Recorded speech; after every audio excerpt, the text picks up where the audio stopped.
प्रधानमंत्री जी ने और भारत सरकार ने कोई कसर नहीं छोड़ा। मेडिकल ऑक्सीजन अमूमन देश की उत्तर इलाका में नहीं बनते हैं। औद्योगिक इलाका पूर्वी भारत में और पश्चिम भारत में बनता है। लॉजिस्टिक की व्यवस्था नहीं थी। रोड, रेल, आकाश मार्ग, जलपथ, सारे माध्यमों को उपयोग करते हुए देश के अंदर, देश की बाहर अनेक ऐसे अनोखा पहल करके मित्रों 2000 जनवरी में पहला कोरोना की टेस्ट पॉजिटिव भारत में हुई। विश्व में उसकी कोई अनुभव नहीं था। उसकी निदान कैसे होगा उसको किसी को कल्पना ही नहीं थी। लेकिन 9 महीने के अंदर अप्रैल महीना में 2000 अप्रैल महीने में प्रधानमंत्री जी वैक्सीनेशन के लिए टास्क फोर्स बनाते हैं। स्वयं उस लैबोरेटरीज को पहुंचते हैं, वैज्ञानिकों की हौसला बढ़ाते हैं, प्रोत्साहित करते हैं। उसकी सुखद परिणाम आज देश 100 करोड़ से ज्यादा वैक्सीनेशन पूरा कर चुका है। आबादी की 30% से ज्यादा लोग डबल वैक्सीनेशन ले चुके हैं। WHO जैसे संगठन भारत बायोटेक द्वारा निर्मित कोवैक्सीन को मान्यता दे चुका है। यह सब भारतीय लोगों की कोरोना से लड़ने की सामूहिक प्रयास है, प्रचेष्टा है, डिटर्मिनेशन है। आज माननीय प्रधानमंत्री उसी को नेतृत्व करते हुए हम सभी के लिए एक मिसाल बने हुए हैं।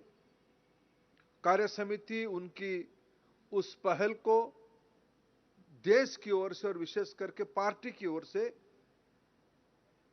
आभार प्रकट किया और उनको देश की जनता की ओर से धन्यवाद दिया। मित्रों, किसी भी प्रकार की जब महामारी होती है, महामारी में लोग तहस नहस होते हैं, उनकी जानें जाती हैं। लेकिन जब जब भी विश्व इतिहास को हम पढ़ेंगे, जब महामारी या त्रासदी होती है, उसके उपरांत और एक चीज उसके साथ जुड़ जाता है, भुखमरी। अर्थनीति डिसरप्ट होती है, ट्रांसपोर्टेशन ठप होती है, काम काज, काम धंधे, ये सब जब लोगों को दुविधा में डालती है, सबसे पहले चुनौती रहता है अन्न की व्यवस्था कैसे हो। लेकिन प्रधानमंत्री जी की दूरदृष्टि के कारण, मित्रों मैं आपको एक ऐसे ही सहज स्टैटिस्टिक्स बताऊं। संपूर्ण यूरोप की आबादी लगभग 75 करोड़ है, 750 मिलियन है पूरा यूरोप की। और भारत में प्रधानमंत्री जी ने 2020 मई से अब की छठ पर्व तक 2021 नवंबर तक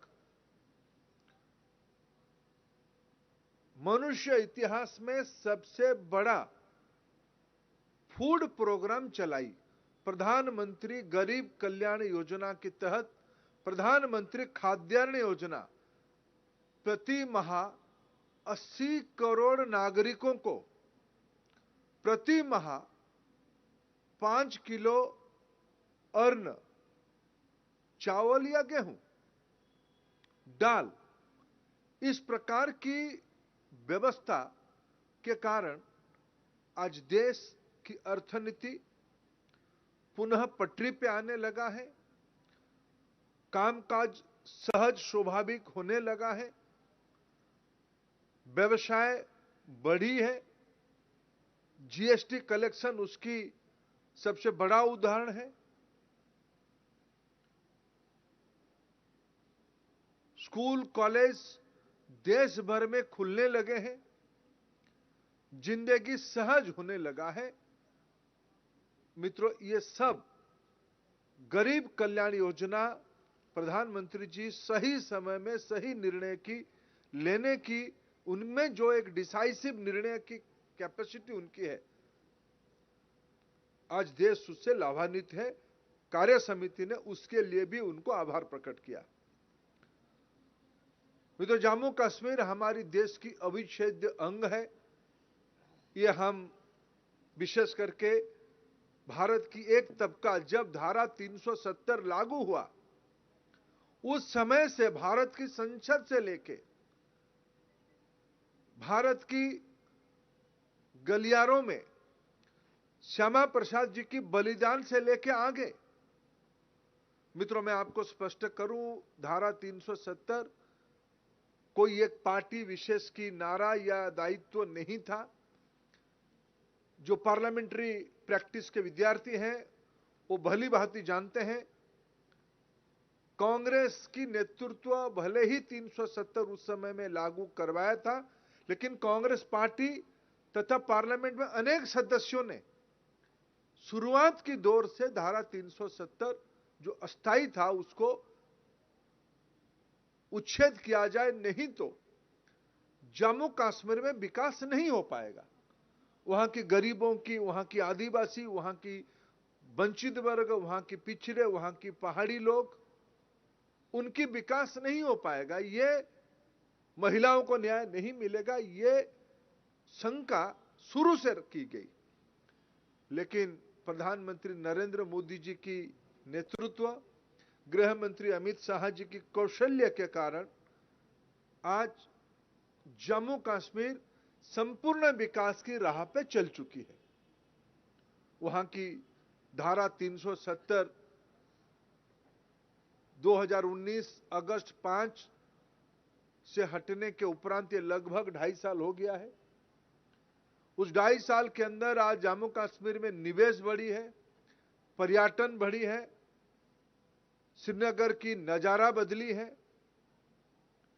नौजवानों के साथ अभी अभी गृह मंत्री सीधा संवाद करके आए हैं। जम्मू कश्मीर में IIM, IIT, एम्स श्रीनगर और जम्मू में खुलने लगे हैं। ये मोदी सरकार की एक बड़ी उपलब्धि है। आज नड्डा जी ने उसको उल्लेख किया और याद किया। जब भारत सरकार ने मोदी जी के नेतृत्व में CAA लागू किया, कई प्रकार की शंकाएं जताई गई थी।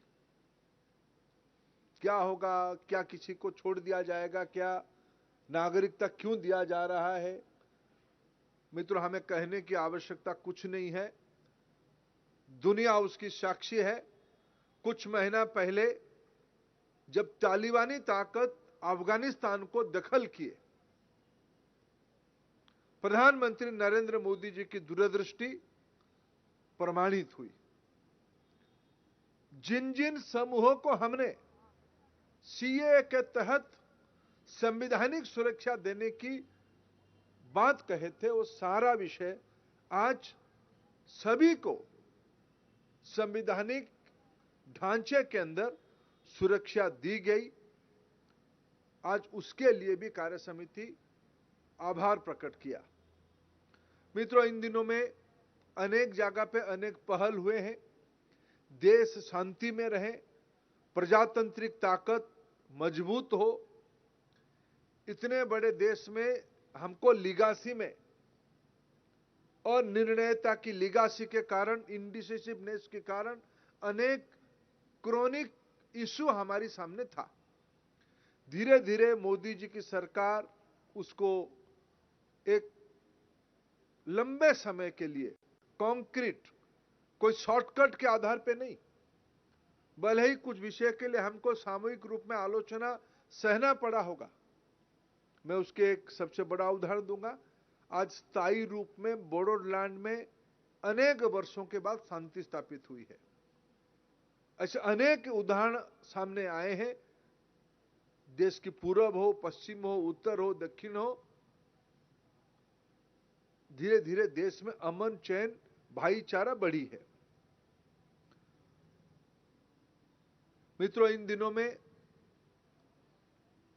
किसानों के बारे में अनेक लोग अनेक बात कह रहे हैं। ये प्रजातांत्रिक देश है, सबको अपने अपने बातों को कहने का अधिकार है,